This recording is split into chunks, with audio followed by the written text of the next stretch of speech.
जय माता दी दोस्तों। शास्त्रों के नियम अनुसार नवरात्रि में सात्विक भोजन ग्रहण करने की सलाह दी गई है, लेकिन कई लोग इस दौरान प्याज लहसुन खाते हैं, जो कि गलत है। व्रती को इस दौरान बिल्कुल भी लहसुन प्याज से बनी चीजों का सेवन नहीं करना चाहिए। यही नहीं, ये भी कहा जाता है कि नवरात्रि में प्याज और लहसुन घर में भी नहीं लाने चाहिए, खास तौर पर जहां मां की नियमित रूप से पूजा होती हो।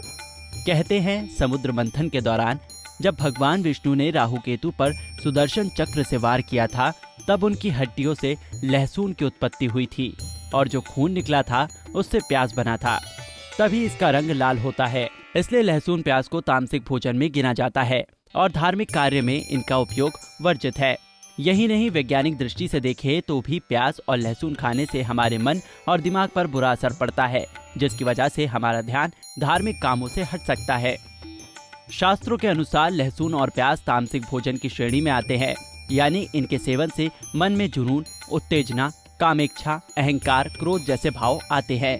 जबकि नवरात्र में संयम, शांत ब्रह्मचर्य का पालन करना चाहिए। इस कारण नवरात्रि में लहसुन और प्याज के सेवन की मनाही होती है। प्याज और लहसुन खाने से शरीर में गर्मी बढ़ती है, जिससे मन में कई प्रकार की इच्छाओं का जन्म होता है। इसके अलावा व्रत के समय दिन में सोने को भी वर्जित माना गया है। ये भोजन शरीर में सुस्ती भी बढ़ाता है। यही कारण है नवरात्रि के 9 दिनों में प्याज और लहसुन नहीं खाया जाता है। पौराणिक कथा के अनुसार जब समुद्र मंथन से अमृत प्राप्त हुआ तो मोहिनी रूप धारण करे हुए भगवान विष्णु जब देवताओं में बांट रहे थे, तभी सौभानु नाम का एक राक्षस रूप धारण करके देवताओं की पंक्ति में बैठ गया और धोखे से अमृत का सेवन कर लिया था।